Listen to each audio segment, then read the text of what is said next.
Choice Hotels get you more of what you value. Comfort Inn, it's calling your name. Save on the stay. Oh, and free waffles are yours to claim. Book direct at choicehotels.com. When you need to build up your team to handle the growing chaos at work, use Indeed Sponsored Jobs. It gives your job post the boost it needs to be seen and helps reach people with the right skills, certifications, and more. Spend less time searching and more time actually interviewing candidates who check all your boxes. Listeners of this show will get a $75 sponsored job credit at Indeed.com/podcast. That's Indeed.com/podcast. Terms and conditions apply. Need a hiring hero? This is a job for Indeed Sponsored Jobs. This summer, Prime Video takes you back before Legally Blonde, before law school, and into the world of Elle Woods in high school. Set in 1995, this Gemini vegetarian knows exactly who she is until her family moves from Bel Air to Seattle. Packed with iconic fashion, 90s nostalgia, and a throwback soundtrack, Elle proves one thing. Law school was hard. High school was harder. From the world of Legally Blonde, watch Elle, a new original series only on Prime Video. Watch now. If I've learned anything from Sesame Street, it's that after two, comes three. Three fabulous heads on the shock, But can the day be saved by a ragtag group of Mother Earth lovers, a Mat Maverick and Machete? Find out as we fire up the motor and race to see if three-headed shark attack is not that bad.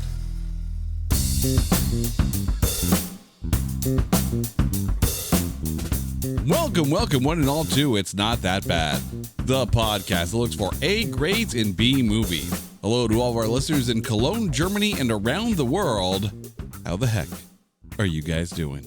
All right, Shark Month continues with our deep dive into the multi-headed shark attack films. This time, it's three-headed shark attack. And here to join me, only needing one head to do this, my lovely wife, Carrie. Carrie, how are you doing?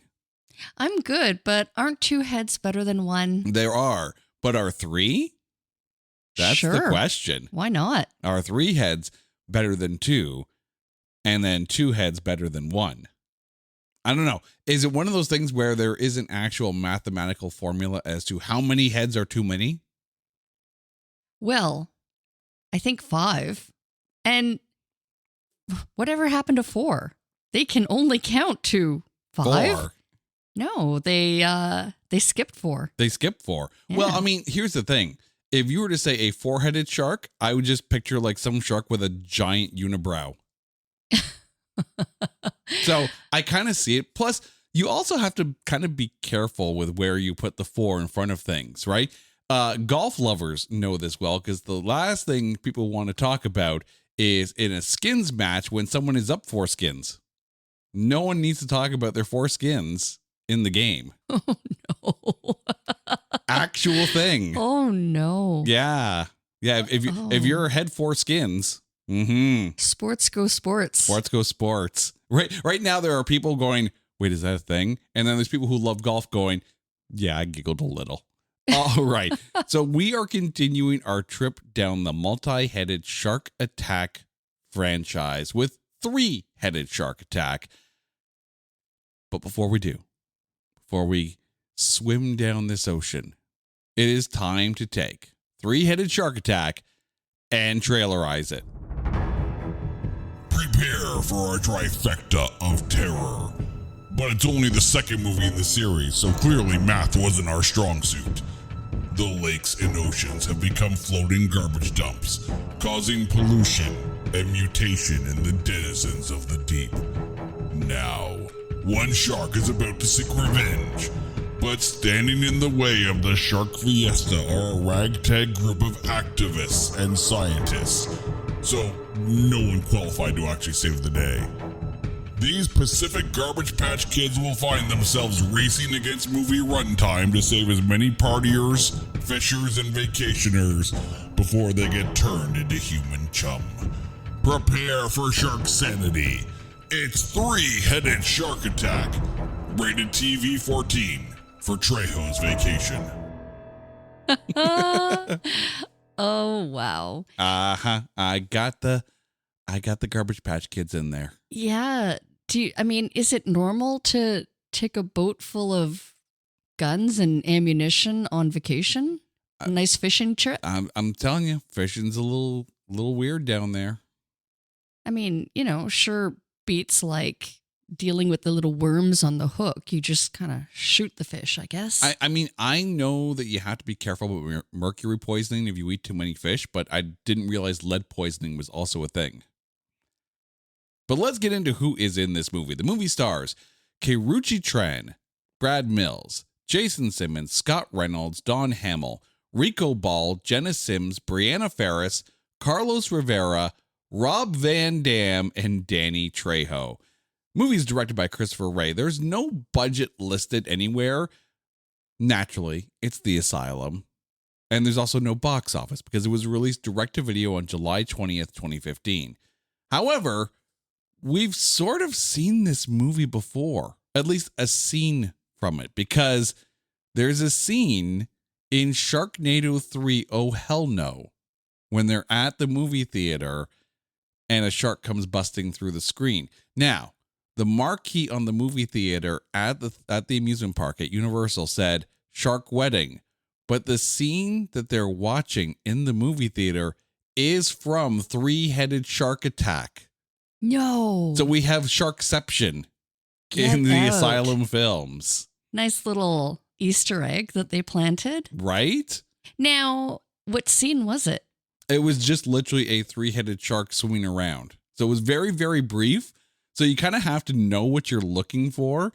Sadly, we have this podcast, so we are fully aware of what we are looking for in these things. Now I want to go back and watch Sharknado, just because. Sharknado 3, Oh Hell No. I mean, it was all good. It was all good. One being, I think, the weakest of the six. Like a fine wine, it just kept getting better and better. Or weirder. Yeah. All right. But the reason why we are here, not just because it's Shark Month, are the critics. Over at Rotten Tomatoes, the film has no official tomatometer because the critics swam away scared. But the popcorn meter sits at 29%. IMDb, 2.7 stars out of 10 for a 27% score. Letterboxd, 1.8 stars out of 5 for a 36% score. And the movie database, 45%, giving this film the aggregate of 34.25%. And if you're keeping score, last week when we talked about Two-Headed Shark Attack, that film sat pretty low. I think it was about 29% aggregate. But here we have a higher aggregate in the 30s. So before we even get started here, Carrie, Three-Headed Shark Attack, is this film better than its predecessor? Ooh, I want to say yes, but only for a reason. For a reason? Yeah, I know your reason. So, honestly, I think I enjoyed the first one or the Two-Headed Shark movie as a whole better than the second or the Three-Headed. Yeah. That's like Star Wars math. So let me get this straight. 4 is 1, 5 is 2, 6 is 3, 1 is 4. At least 7, 8, 9 kind of actually, line up. But I'll be very, very honest. I enjoyed this film as a movie better than I enjoyed the second one. So maybe I'm the outlier here of the group, but... So wait, the second one or the first one? Of the first movie, the Two-Headed Shark. I preferred the second movie, the Three-Headed Shark. I was to assume there's no math. My head is spinning right now. Okay, but we're in a podcast where we have an aggregate score, so math has to exist. Fair. Okay. And we're live on match day as Doug reaches for a buffalo wing. He's got it! Oh, and he's gone for a can of Pepsi too! What a finish! There's no doubt about it. It just tastes better. Match days deserve Pepsi. Determined to make the rest of summer the best of summer? LL Bean has clothing and gear designed to do it all. Like sun-washed apparel that feels broken in from the start, rainwear for every surprise rainstorm, hand-sewn boat shoes, and of course, the iconic Boat and Tote, made right here in Maine to carry all your summer essentials since 1944. LL Bean, be an outsider, Visit llbean.com to learn more. This episode is brought to you by Perfect Bistro Cat Food. Cats, this ad is for you. Has your human ever called you picky, persnickety, choosy? If so, Perfect Bistro Cat Food is for you. With ingredients like wild-caught tuna and pasture-raised lamb, tantalizing textures, and delectable flavors that meet even the most discerning cat standards. You're not picky, you're just perfectionists. Perfect Bistro, mealtime perfection for every cat. Have your human visit perfectbistro.com. But let's get into who is in the movie. We start with Keiichi Tran, who played Maggie Peterson. Your thoughts on her? I liked her right off the bat. But here's the thing. And I had this problem with the second film, with Brooke Hogan's character, is that here is supposed to be the hero of the story, right? And yes, you could arguably say in Two-Headed Shark Attack, while she was kind of moping through the whole thing, Brooke Hogan was the hero of Two-Headed Shark Attack. Here, we have set up Maggie Peterson to be this very smart, very intelligent, very capable scientist able to deduce things, right? And yet, they don't really have her doing too much. Like, here you are, with a very capable actor and a plausible character personality and background, and yet she's not telling people where to go. She's not telling people what to do. She's not figuring things out. I mean, even Two-Headed Shark Attack had, human Wikipedia guy, and at least they had information to give. Like, where were the scenes where Maggie Peterson is like, figuring all this stuff out scientifically, guiding the activists in order to be able to help them deduce things? Yeah, or finding some reason to, I would say, the inevitable end with the multiplication factor. Yeah, it's, for the record, spoilers like a mofo, because I highly doubt anyone is going to, after listening to this podcast, go out and watch Three-Headed Shark Attack, but but fun. For fun's sake, yes. I know. I found her a very capable actor, but not with very capable, like, script progression to work with, like character progression. You're right. It's almost like they gave more weight to Greg. Yeah. The ex-boyfriend of Maggie, played by Brad Mills. Your thoughts on him? Well, yeah, I mean, didn't that make it awkward? And more on the, awkward factor a little bit later when we talk about another character, but it was like, I don't know, it added a nice little angle. I think I wanted to see that angle play out a bit more. And right? Yeah, right?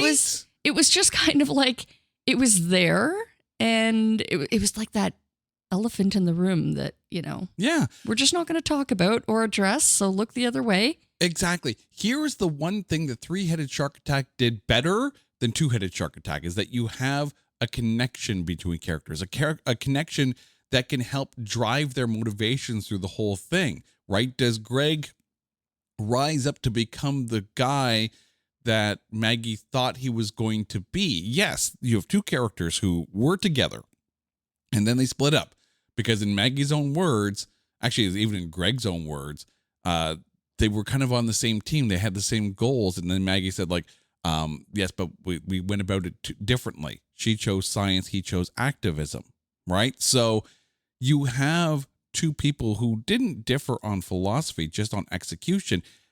Here, you could have actually had them find a middle ground together and at least reconnect that way. But it's almost like, okay, so they're exes, okay, and they are worried about each other. It's not like they hate each other. It's just kind of awkward.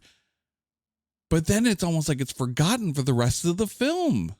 There was a lot of awkward relationships in this movie, weren't there? Like, it was almost like they don't know how to write relationships. Like, the writer said, how do we make people actually people? Yeah, there was a lot of awkward. Mm-hmm. A lot. But it's just one of those things where I would love a shot to actually direct one of these films because it would be fascinating. But it's just one of those things where the writers actually gave us characters with backstory in this one, as opposed to like one character with a backstory and then everyone else just awkwardly going around and doing whatever they're doing in Two-Headed Shark Attack. I liked the buildup for this better. I just wish that Greg and Maggie had actually had time to develop those characters. But I mean, these are low budget action films. Character arcs be damned. Jason Simmons is Dr. Ted Nelson. So this is the longest lasting of the scientists on the Persephone, who, like many people in this film, met a grisly, teeth-filled end. Your thoughts on him? But wasn't that awkward? I mean, there was a lot of snogging and caboodling. Little touchy-feely? You know, with the new recruit. I couldn't understand it. I was like, is there something there? Was there supposed to be something there? Is there a reason that they're especially because like snuggling? It seemed like Dr. Nelson was the one that brought Maggie in. So maybe there's some weird. And there's the thing, like and you were talking to me last week about the co-captain Laura and the tension between her and the captain, who was actually the husband of Carmen Electra. Here, there is something there. I just don't know what it's supposed to be or if it's actually supposed to be. I don't know if they know when they made the movie. It was just kind of, I mean, obviously, you know, you're up against a mutant assassin. Three-headed shark. Yes. You know, and I can get that would be a little bit frightening. You might need a hug, but, you know, they kind of made it awkward. A little bit. I mean, there's always that thing in movies where it's like people who survive a traumatic event usually end up hooking up because it's just one of those things that movies do. You know, here I can understand the need to have human contact when you're in the absolute face of imminent danger. Again, you're right. The directors and the writers don't know how to make people. I mean, from being a scientist perspective, I found him believable as a scientist. Oh yeah, I mean, for the character that he is, yes. Mm-hmm. You know, until things start getting a little cray-cray, absolutely believe Jason Simmons in that role. So yeah, do we have a believable scientist? Yes, we actually do. Two of them actually, because there's also Jenna Sims who played Dr. Laura Thomas. Your thoughts on her? Oh, I liked her. I wanted to see her last a bit longer. I think she brought a lot of knowledge and a lot of strength in, again, like she was very smart. And I think that her character would have been important, you know, throughout the movie. I think she was spewing that scientific knowledge and,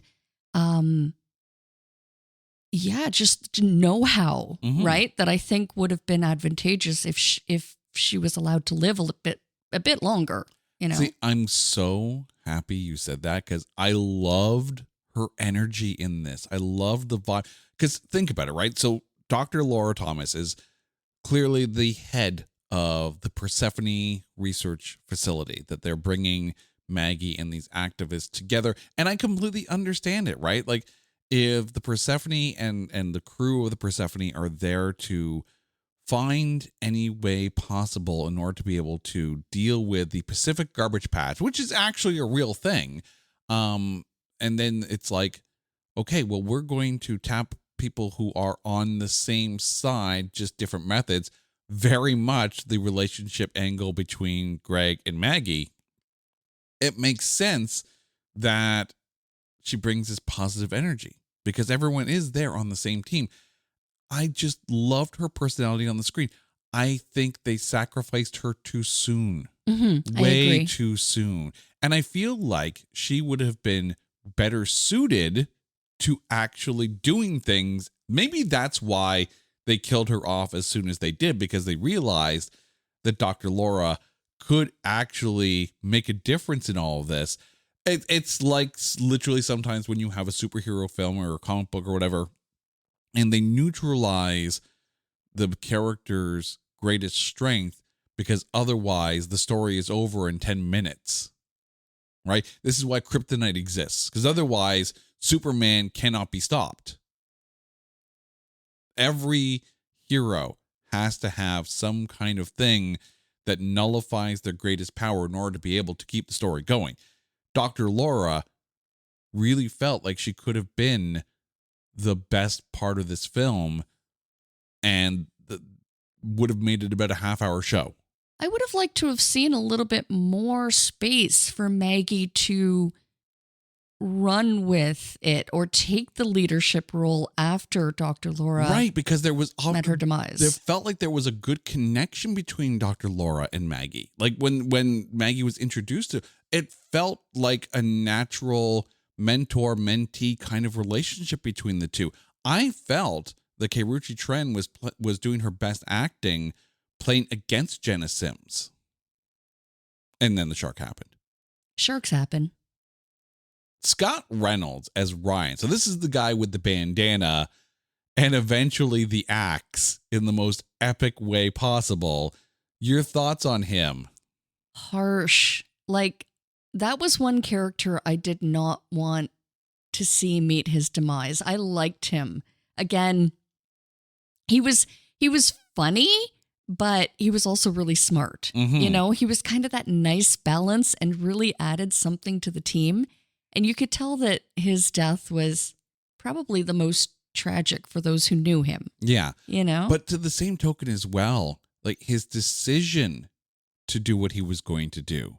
Like, Scott Reynolds was punching way above his weight class with the acting performance that he was giving in this film.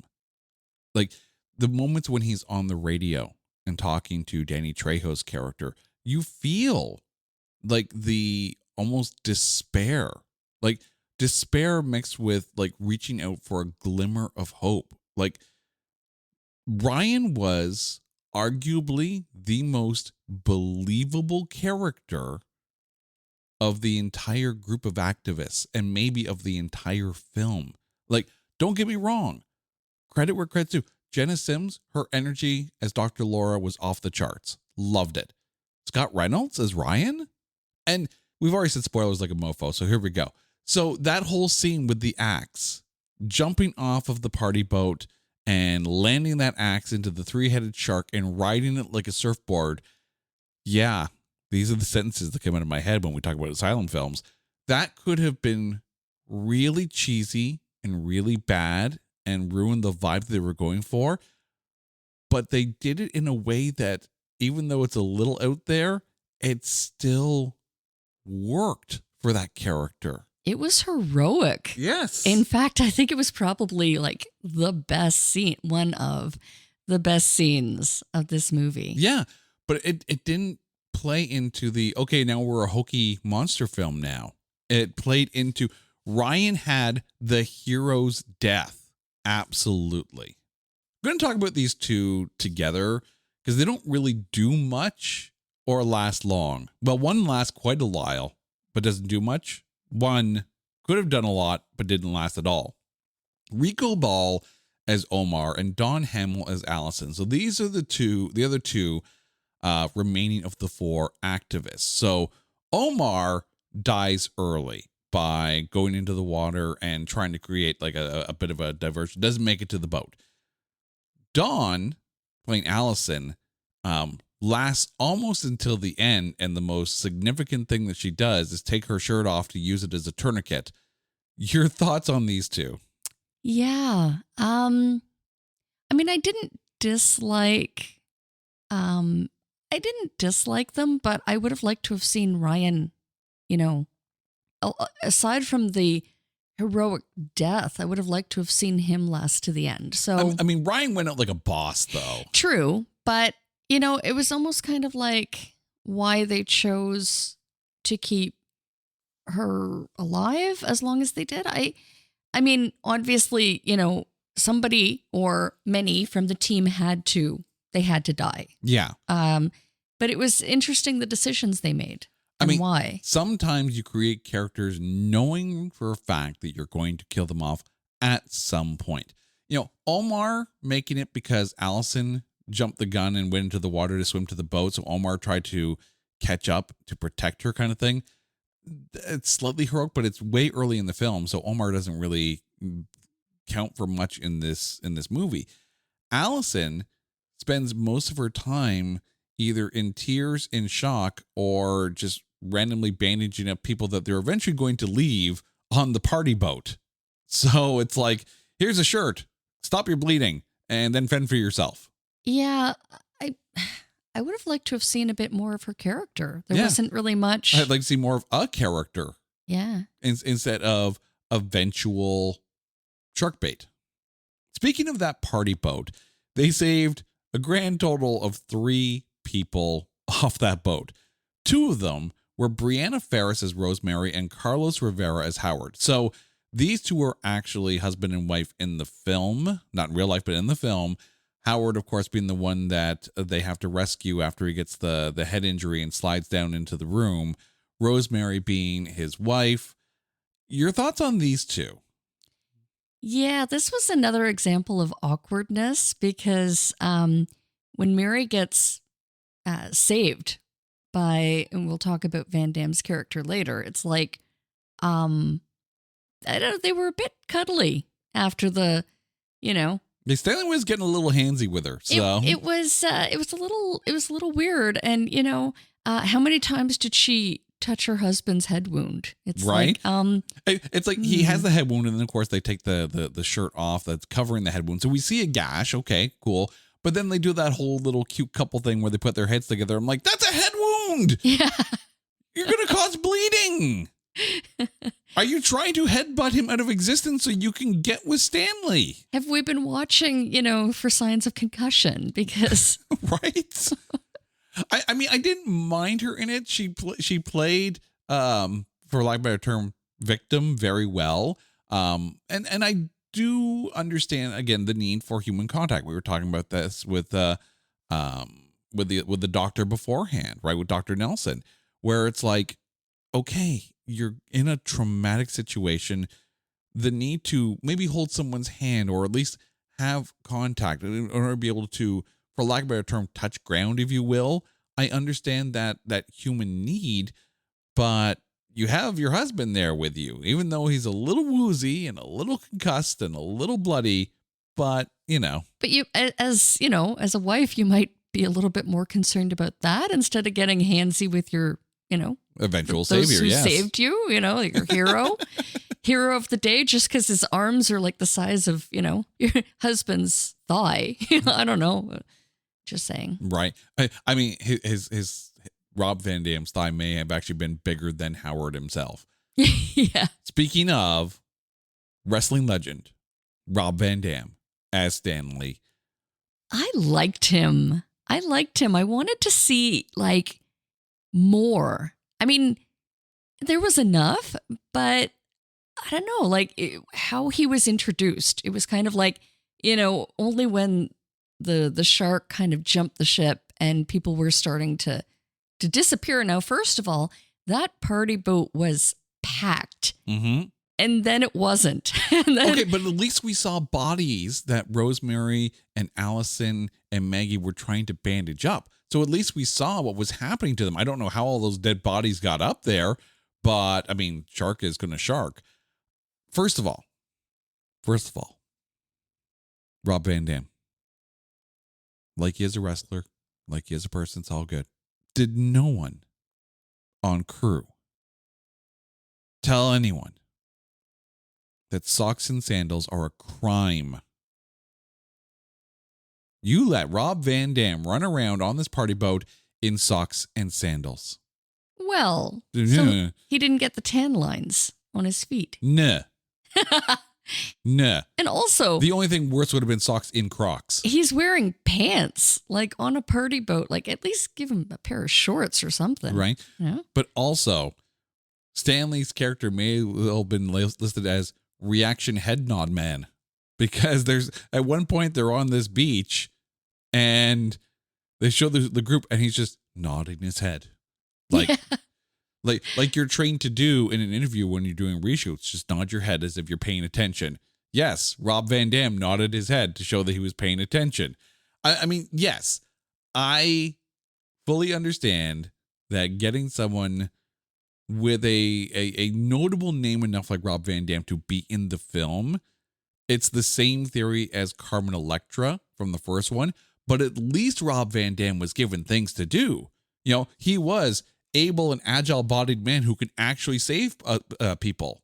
And in that, he did it well. And he did it in a way that seemed very like Stanley is this genuinely nice guy. I don't know what the heck he's doing on that party boat because he is so not part of that group. Maybe that's why they call the character Stanley, because that just seems like the kind of geek name. Like, oh, Stanley's going to save the day.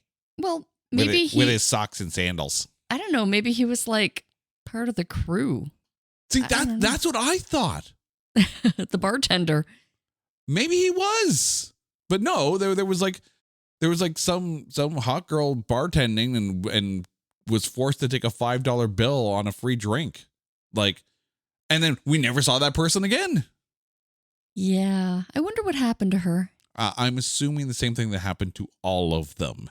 But yeah, I felt that had they made Stanley like a deckhand, someone manning the crew, right? Even the busboy, something. But instead we get, just random person who happens to be completely buff, is able to save people, believably save people. I didn't dislike him in it. Also, I understand that there's a lot of people sacrificing themselves by going for a swim. And at least at this point, Rob Van Dam's character had at least lost their hand already. So they're leaving a blood trail to lure the shark into the garbage patch. Yeah, it was a heroic death. Again, not as epically heroic death as Ryan, but at least you could understand the reasoning behind.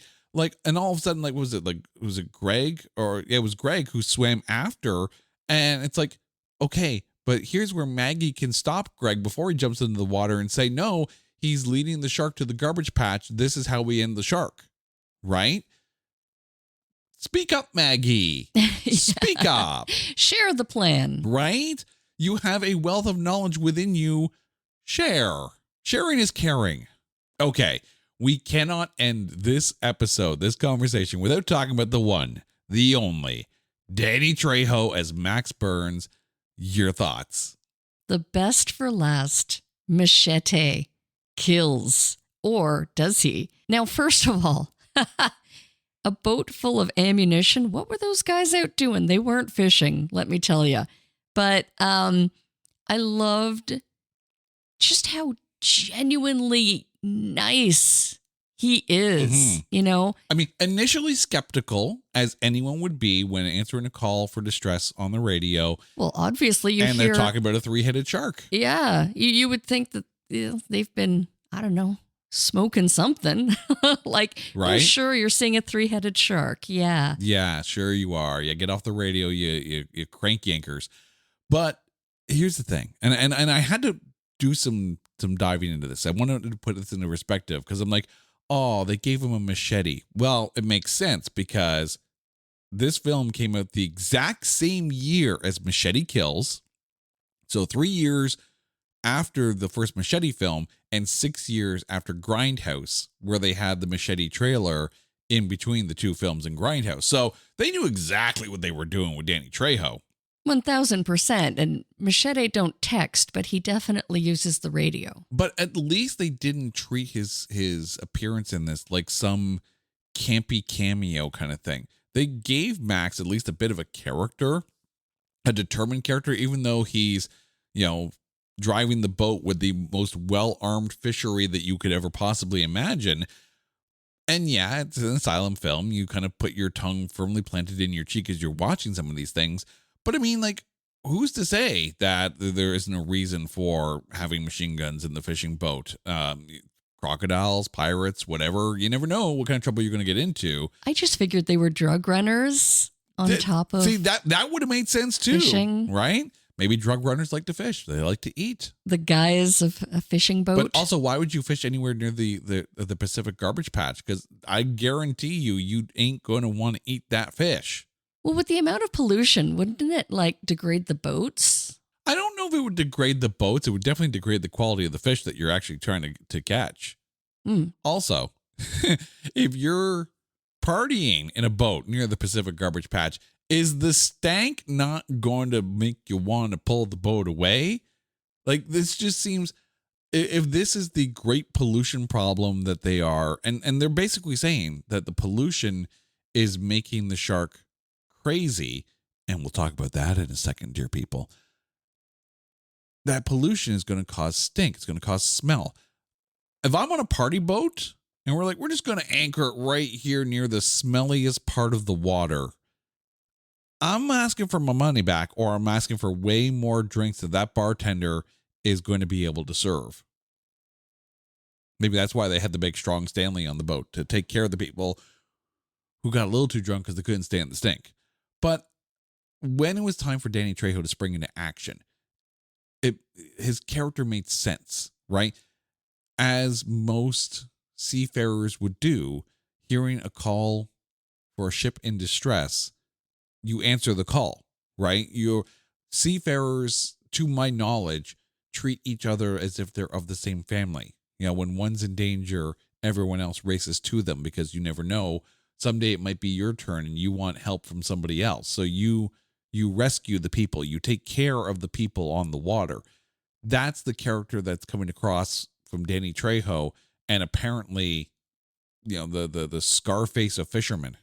You know what? I just think there's a certain kindness in, just Danny Trejo as a person. Oh, I freaking love Danny Trejo. He brought that definitely to this character. I do have questions, though, not about, his performance or not about his actions, but can we talk about the extra heads in the room? Okay. So again, remember, we said spoilers like a mofo. So he decapitates one of the three heads. The middle head, no less. Head of the shark. Okay. All right. Makes sense. Yeah, I mean, so now we're a two-headed shark. We're eliminating these things, and the shark kind of goes limp on the boat. First of all, I have questions, because you've got three heads to the shark. You're cutting from the center. Would the other two not be able to bite you as you get a full cut around? Like, I get Machete is quite, quite skilled with the machete. I get that, but how do you get such a clean cut and not lose an arm in the process? I think I can explain that one. Oh, yes. Please okay. do. I can actually make sense of this one. Okay. So while the three-headed shark climbs up onto Max's boat, it's the middle head that goes into the cabin that he's in. So the other two heads, they're kind of on the other sides of the cabin. So he gets almost like a straight line attack at the center head. Plus also, it's the center head that seems to be the leader of the heads and getting the majority of the human food that keeps on coming their way, right? So it's almost like the two heads on the outside are holding the boat. Okay, so I get that. That makes sense. But then, as you said, so the middle head comes off, Machete triumphant, and then of course the shark flips up and is able to kill Trejo's character. But then, as they mentioned, kind of like a Hydra, three more heads come out of the now head hole, and they're all like, you ever watch Deadpool when he loses his legs and he's got the little baby legs? They've got three little baby heads coming out of the one hole. So now it's a 5-headed shark. Yeah. Also, next week we're talking about 5-headed shark. But regardless of... Although it does answer, the question nicely, like, okay, how did we get here with 5-headed shark? Clearly, this is the shark that we're dealing with. But here's the problem, okay? And First of all, love Danny Trejo. It's all good. The conclusion of this film, the resolution of this film. So the whole idea is to lure the shark, the now 5-headed shark, directly into the garbage patch because it's been eating the pollution as it goes. And it's driving it cray-cray. So their idea, because they see that the shark is becoming enraged when they ingest the pollution, by luring it into the garbage patch, it will become so enraged it attacks itself and starts eating its own heads. So first of all, they put so much fake blood in the fake water that you can barely tell what's going on. But secondly, those heads are not that flexible. And Larry, Curly, and Moe in the middle there, the stumpy heads. The BB heads. There's no way that shark, either shark head on either side, is going to be able to bend in and eat itself. I like how they kept bumping into each other. Right? Like, you may as well so daft. Put Hey Mo in there. Yeah. But it's all of a sudden it's like, oh, maybe if we lead the shark into the garbage patch, it'll attack itself. And then that happens. And then, there's this sitting down on the boat, Greg and Maggie, last two. And the same freaking helicopter from the first one comes in out of nowhere. No one has radioed a helicopter. No one's put out a distress call except for Ryan earlier, but that was on like a frequency that he should not have been on, according to Danny Trejo.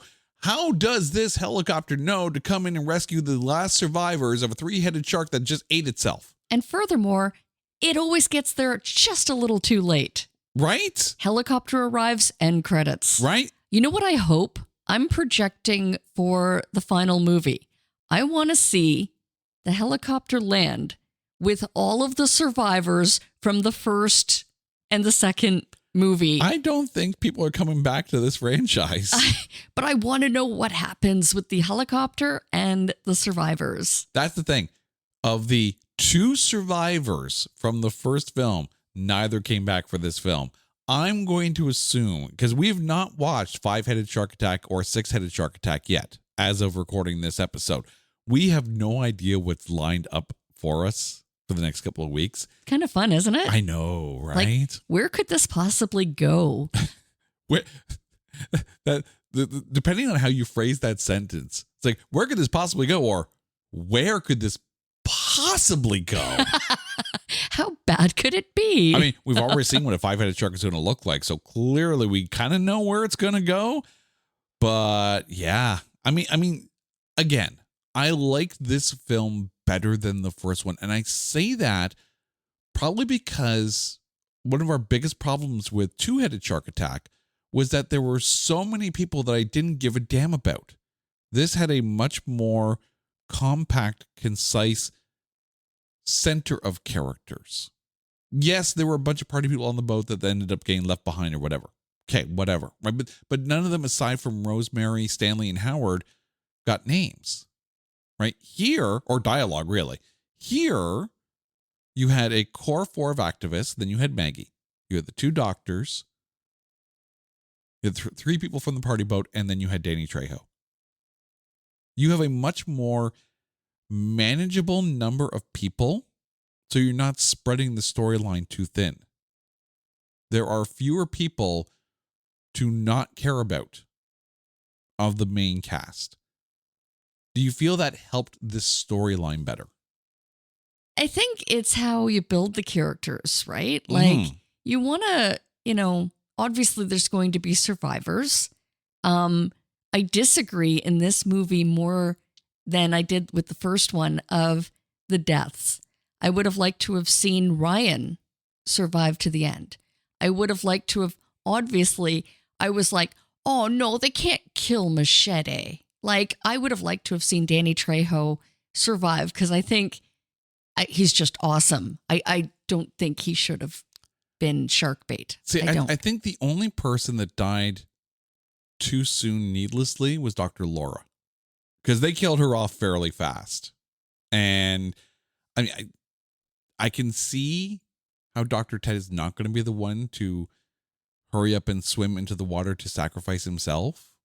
Doesn't come across as man of action, comes across more of man of science. Dr. Laura feels more like, someone who could conceivably be that heroic and that energy that she brought. And again, would have been nice to have seen a little bit more science, a little bit more information and input from Maggie along the way. But I mean, one of the things we were talking about with Two-Headed Shark Attack was that the makeup of characters made it feel more like it maybe would have benefited it had it gone a bit more campy. Here, the basis of the characters, the backstory of the characters made it feel a bit more action-adventure-y. And I think that benefited Three-Headed Shark Attack more than it would have the last film. Action-adventure-y. Yeah. Is that sounds cool. It is. Is that a genre? It is. Action-adventure. As a matter of fact, it is. I put the E at the end because I could. Well, but that sounds cute. Sharknado at this point is going off the rails in the kooky way, in a fun way. But this was still living at the time, because of course this had to come out before Sharknado 3. This was still living in we're that action adventure film. I'd be curious, and we're going to find out next week, if they maintain the direction of keeping this an action franchise or a let's have fun with this franchise with Five-Headed Shark Attack. Because at this point, we're getting a little crazy with the number of heads on the shark. So I wonder if that tonality is going to flip to more of a Sharknado feel. It's a good question. I honestly don't know what we're in for. All right. Well, before we get out of the water here, because who knows what's floating in it, it's time to list your MVP of Three-Headed Shark Attack. Gary, who you got? Larry, Curly, and Moe. No, I'm kidding. Oh, God. I liked the character of Ryan. I think you literally sold me on Scott Reynolds, his heroic demise. And you know what? Again, it was one of those, he had to go out with style. And, although I would have liked to have seen more, I get that it was a character demise that had to happen. Why Machete had to, come to a demise as well, I don't know. Because again, I would have liked to have seen more survivors in this movie. I think there's room enough in the helicopter, and I don't know. It was enjoyable. I know I started out by saying I liked the first movie, but you've kind of sold me on the finer points of this one, if that's a thing. It's a thing. It's absolutely a thing. It's not an awful movie. It wasn't like a drudge to watch. All right. Well, you have agreed with me here. Scott Reynolds is my MVP as well. I mean, a shout out to Jenna Sims as Dr. Laura. Had she actually made it as far as Allison did in this film, I think, that she could have easily been my MVP, but nah. Ryan went out like a boss.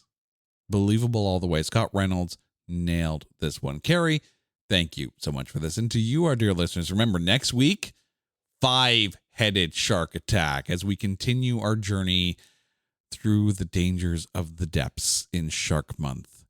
But until then, you know the drill. If there is a movie out there that you think is unfairly maligned or is so bad that there is no way in the Pacific garbage patch that we can find anything good to say about it, hit us up on social media at NotThatBadcast or go to our website, notthatbadcast.com. And while you're there, prepare yourself, because the first week of August is 5-year anniversary week. So we got a bunch of stuff planned on this channel and on There Can Only Be One. Until next time, she's Carrie, I'm Jay. You guys are awesome. This is It's Not That Bad, a proud member of the Pantheon Podcast Network. Take care.